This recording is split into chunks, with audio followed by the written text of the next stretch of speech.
Project Umbrella.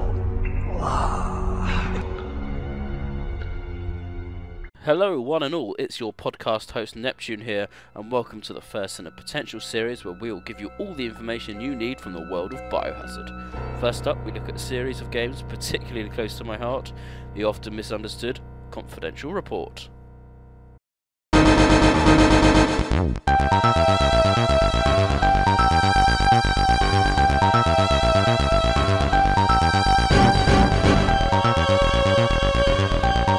Resident Evil Confidential Report is a series of 4 mobile games that are unlike anything that came before or after it. And yes, they do play as bad as they look.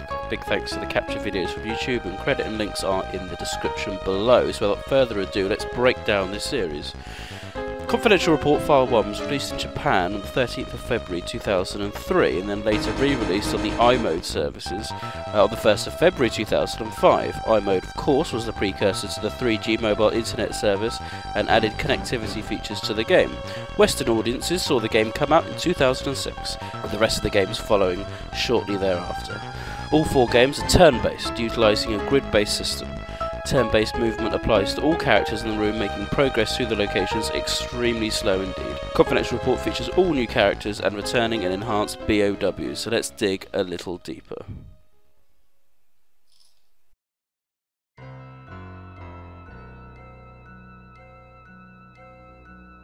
Starting with the characters, each game is split into 2, similar to the zapping system seen in Resident Evil 2.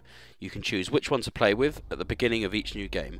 All 4 titles feature Tyler Hamilton, a rookie cop, and Naomi McLean, an FBI agent. The 2 usually meet halfway through each game, where they share notes between themselves. Tyler has been assigned the rather mundane job of night watchman at the facility, whilst Naomi has been sent in by the FBI to track down various informants scattered in the games. Each game is set in one specific location. File 1 is in a storage facility, File 2 is in a university, File 3 the museum, and File 4 in an underground laboratory underneath that storage facility from the first game. Whilst it's implied this is Raccoon City and we are dealing with Umbrella and its BOWs, it is never explicitly stated. This is despite the clear presence of the UBCS zombie soldiers and the USS as well. Game features the standard array of BOWs seen in many Biohazard titles such as Zombies, Cerberus and Lickers, but the game takes a decidedly more organic vibe and has been heavily inspired by Resident Evil 0, with the presence of lurkers, leeches, bats, giant spider, Centurion, Eliminator, and even one of the end bosses in File 4 is an Eliminator R, a bigger, more temperamental monkey.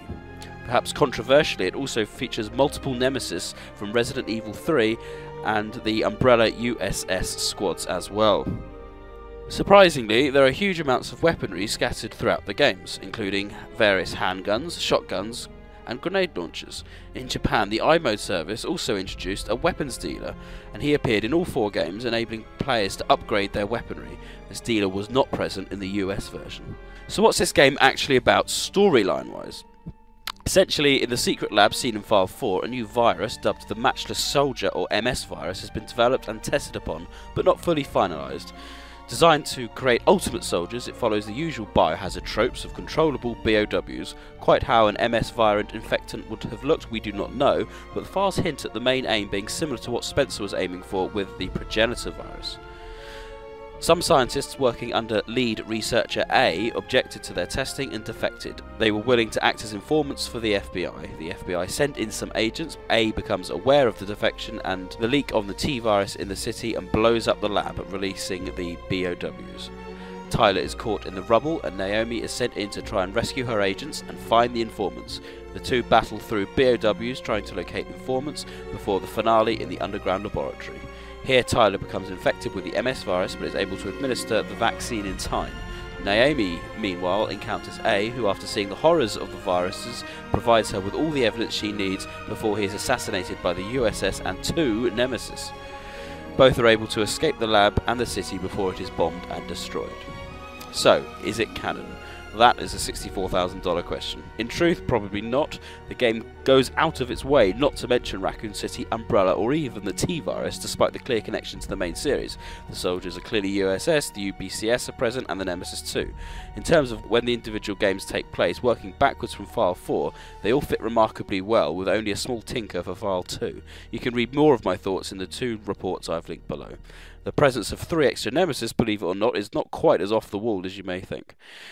The game has never been referenced in future games, but they all made by Capcom themselves, so you never know. And with the Remake 2 seemingly changing the canon again, who knows? Should you play them? Well, they are laborious because of the turn-based systems. But if you do endeavour, you are rewarded with a surprisingly in-depth entry with plenty of games, weapons, BOWs and conspiracy theories. Check out Project Umbrella for more information. Thank you very much for watching, and I hope you now know everything you need to know. Keep tuned in for more podcasts, and please like this video and subscribe to the channel.